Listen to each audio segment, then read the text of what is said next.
Mbak, kenapa ya banyak orang, terutama cewek, terjebak di toxic relationship? Padahal si cewek ini tuh cantik, pinter, dia mandiri. Tapi kenapa dia nggak segera pergi aja dari si cowoknya yang toxic itu?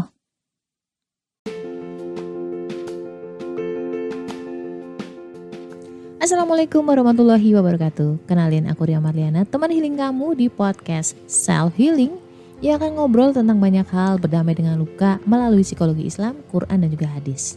Dan kadang aku spill juga tentang karakter manusia berdasarkan golongan darah. Semoga bisa membantu kamu lebih relief.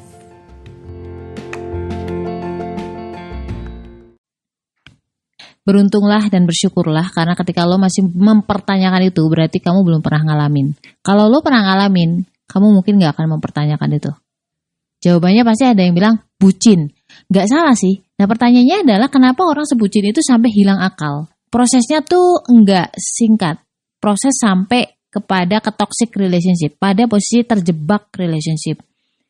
Hal pertama yang dihancurkan oleh pelaku dari si toxicer ini ya, adalah harga diri si wanitanya.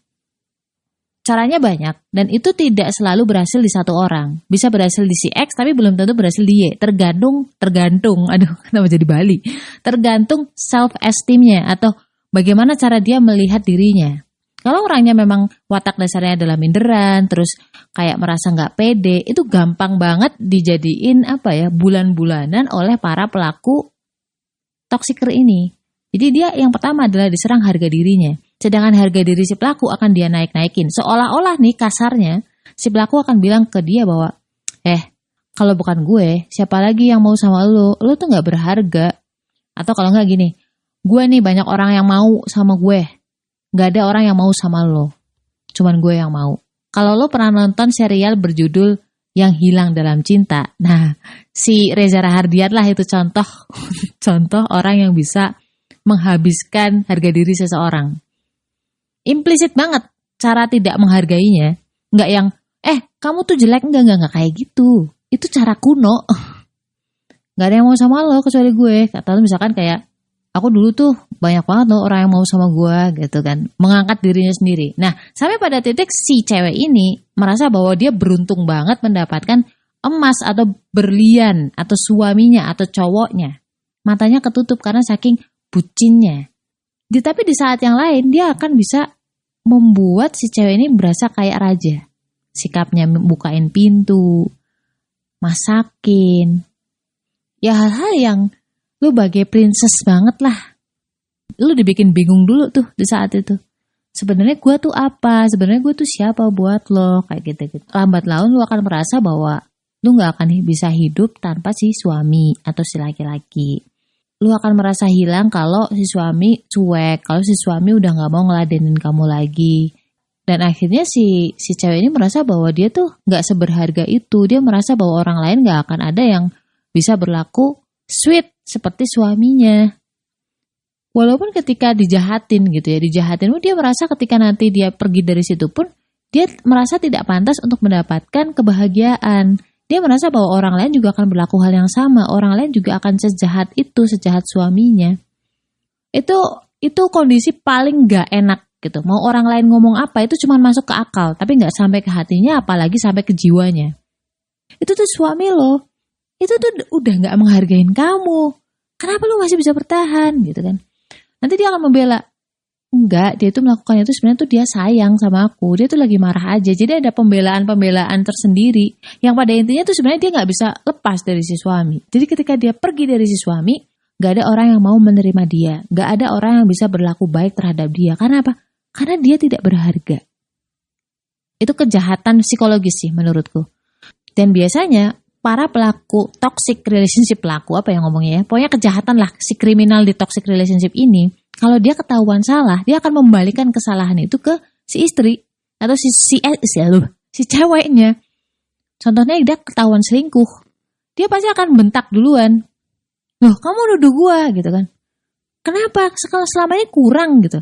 Jadi kayak fokus kesalahan itu akan dirubah dari yang awalnya dia yang selingkuh ke istri yang menuduh gitu. Kan akar permasalahannya adalah dia selingkuh gitu kan. Perkara si istri nuduh atau enggak itu kan haknya dia bertanya. Dan gue udah pernah ngomongin tentang trik gaslighting ini di episode di bawah. Gue kasih linknya di bawah ya. Buat kamu golongan darah B yang ingin tahu nih, kenapa ya kamu tuh susah mengingat nama, kurang peka, dibilang aneh, susah dapat pasangan, gue ada ebook nih, Beauty in Abyss. Gue kasih previewnya cuma-cuma, tinggal klik link di bawah itu ya. Self-esteem kamu, rasa berharga kamu itu dulu yang diserang, terus akhirnya kamu merasa bahwa kamu gak pantas untuk dicintai oleh orang lain dan kamu merasa bergantung sama orang ini. Itu. Jadi ini bukan soal akal lagi, udah jiwanya yang diserang, harga dirinya yang diserang. Ini kenapa belibet mulu sih ngomong? Saking emosinya. Banyak banget yang mengalami hal seperti ini karena semakin banyak cowok-cowok yang gak tahu diri ya. Gini loh. Lu percaya atau gak percaya, tapi yang namanya emansipasi wanita itu berbanding lurus dengan emansipasi pria. Cewek harus bisa kerja di luar rumah. Akhirnya banyak cowok yang gak mau bekerja, gak mau ngapa-ngapain, di rumah aja gitu kan, emansipasi, ya kan? Oke, terus gimana Kak? Kalau misalkan udah terlanjur terjebak di toxic relationship. Pertama, misalkan lo punya teman yang terjebak di toxic relationship, itu sangat gemes ya. Tapi itu adalah PR-nya dia. Lo gak bisa menempatkan diri lo di dia, dan dia gak bisa ditempatkan di diri lo. Kenapa? Karena jiwa kalian sedang dalam kondisi yang tidak sefrekuensi. Gak bisa apple to apple antara kepala atau akal logika lo dimasukin ke akal logikanya dia. Kenapa? Jiwa dia lagi gak tenang, jiwa si korban ini lagi gak tenang. Kalau gak tenang, akal pikirannya gak bisa jernih mikirnya. Dan menenangkan jiwa itu proses yang gak mudah. Ada yang lari ke psikolog, psikiater, ada yang dengan cara curhat, terapi self-healing dan kawan-kawan, ada yang hipnoterapi dan kawan-kawan. Sebagai seorang muslim, saya percaya bahwa pemilik jiwa adalah Allah. Pertama, gak usah memutuskan apa-apa dulu deh, selama memang keselamatan kamu masih bisa dijaga ya. Yang pertama yang lo lakuin adalah tenangin jiwa dulu. Kalau udah tenang, lo udah bisa mendapatkan self-esteem, rasa berharga diri lo lagi, lo sudah mendapatkan self-love lagi, baru nanti bisa berpikir dengan jernih. Bagaimana caranya? Deketin Allah udah.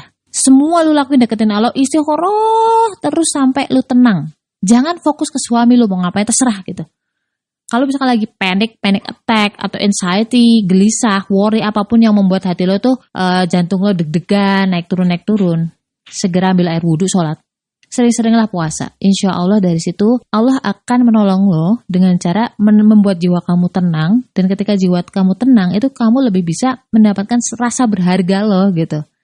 La haula wala quwwata illa billah. Stay love and assalamualaikum warahmatullahi wabarakatuh.